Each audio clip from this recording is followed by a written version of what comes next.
Parfois, il suffit d'une toute petite étincelle pour que tout s'embrase. Une conférence qu'on annule, une chanson qu'on interdit. En 1980, en Algérie, un événement culturel qui a été censuré n'a pas juste provoqué une manif, non. Il a déclenché un véritable soulèvement. Un soulèvement qui a fait trembler le pouvoir en place et dont l'écho, il résonne encore très fort aujourd'hui. C'est vraiment la question au cœur de tout ça. Comment un acte de censure, qui peut paraître anodin, a pu devenir le catalyseur d'une colère aussi profonde? Comment ça a pu donner naissance à une révolution à la fois culturelle et politique? C'est ce qu'on va voir ensemble. Et voilà, le visage de l'homme par qui tout a commencé, Mouloud Mamari.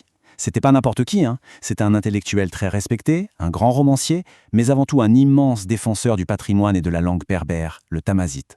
Et cet engagement, il l'a placé au centre de la tempête. Bon, alors pour bien comprendre ce qu'est le printemps berbère, on va suivre ces 4 grandes étapes. D'abord l'étincelle, qui a mis le feu aux poudres, ensuite on verra comment la Kabylie s'est embrasée, puis la répression brutale, et enfin on se penchera sur l'héritage. Un héritage assez complexe, laissé par ce mouvement. Allez, on commence par le tout début, le moment précis où cette tension qui couvait depuis longtemps, elle s'est transformée en une confrontation bien réelle. On est le 10 mars 1980, à l'université de Tizi Ouzou, la grande ville de Kabylie. Mouloud Mameri devait faire une conférence sur la poésie. Sauf que, au tout dernier moment, elle est annulée. Pour les étudiants et pour beaucoup de gens là-bas, ce n'est pas juste une formalité administrative. C'est vécu comme une attaque directe contre leur identité, leur culture et leur langue, le tamazite, qui était complètement mise de côté par l'État. La raison officielle donnée par le préfet, un risque de trouble à l'ordre public. Mais bon, cette justification, elle a du mal à passer.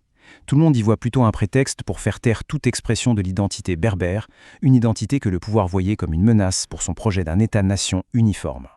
Et là, c'est le point crucial. Cette interdiction, au lieu de calmer les choses, a fait l'effet d'une bombe. Loin d'éteindre le feu, c'était comme jeter de l'huile sur des braises déjà bien chaudes. Et c'est là qu'un slogan va émerger, un cri de ralliement, « Anere wala aneknou », ce qui veut dire « plutôt rompre que plier ». Ça résume parfaitement l'état d'esprit de la jeunesse de l'époque, qui refusait tout simplement de baisser la tête face à ce qu'elle vivait comme une injustice profonde. Ce qui est vraiment fascinant, c'est la vitesse à laquelle le mouvement a pris de l'ampleur. Ça a commencé sur les campus, mais très vite, ça s'est étendu au lycée, puis aux usines et enfin au village. En l'espace de quelques jours, ce n'était plus juste une contestation étudiante, c'était devenu un soulèvement populaire qui a littéralement paralysé toute la Kabylie. Et cette chronologie le montre très bien. L'escalade a été fulgurante. En à peine un mois, on passe d'une manif dans une ville à une grève générale qui touche toute la région. Tout ça avec des actions coordonnées et une mobilisation incroyable de la population. Forcément, face à un mouvement d'une telle ampleur, la réponse de l'État a été brutale. Ça a été un tournant tragique et une date qui s'est inscrite pour toujours dans la mémoire collective. Le 20 avril 1980, c'est vraiment le point culminant de l'affrontement. Dans la nuit du 19 au 20 avril, le pouvoir a pris la décision d'employer la force pour en finir avec le mouvement. L'opération porte un nom militaire. Des milliers de policiers et de gendarmes débarquent à l'université. Ils surprennent les étudiants dans leur sommeil. Ils prennent aussi le contrôle de l'hôpital, des usines. La Kabylie est complètement bouclée, coupée du reste du monde.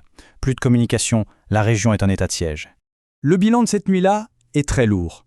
Les sources de l'époque parlent de très nombreux blessés, et même de morts, même si les chiffres officiels sont toujours restés flous. 24 figures du mouvement sont arrêtées, jetées en prison. Mais cette répression, loin d'étouffer la cause, va au contraire créer des martyrs et renforcer encore plus la détermination des militants. Mais l'histoire, elle ne s'arrête pas net en 1980, bien au contraire. Le printemps berbère a planté des graines qui ont continué de germer pendant des décennies et qui ont nourri une lutte qui n'a jamais cessé pour la reconnaissance culturelle et pour la démocratie. Quand on regarde ce parcours, on voit bien le lien direct entre les événements de 80 et les combats qui ont suivi. L'assassinat de Matoub en 98, le terrible printemps noir de 2001. Et enfin, une victoire majeure en 2016, la reconnaissance du tamazite comme langue officielle. Chaque étape est en fait un écho du soulèvement de 1980. Au fil des ans, l'État a eu une attitude assez ambiguë. D'un côté, une répression féroce à chaque fois que le mouvement prenait trop d'ampleur. Et de l'autre, des tentatives de récupération. C'est-à-dire reconnaître la langue, oui, mais en la vidant de son sens politique. La transformer en folklore pour la rendre inoffensive. Une sorte de jeu du bâton et de la carotte. Une carotte un peu amère. L'impact le plus important, c'est peut-être l'impact symbolique. Pour la toute première fois depuis l'indépendance de l'Algérie, un mouvement de masse, organisé de façon démocratique, horizontale, a osé défier l'autorité de l'État. Ça a prouvé que la société civile pouvait se mobiliser et qu'elle pouvait faire trembler le pouvoir. Et c'est sans doute ça l'héritage le plus profond du printemps berbère. Il a montré que la lutte pour la culture et l'identité était complètement liée à une quête beaucoup plus large, une quête de justice, de liberté et de démocratie. C'est une révolution qui n'est pas terminée et ses idéaux, ils continuent d'animer les générations d'aujourd'hui.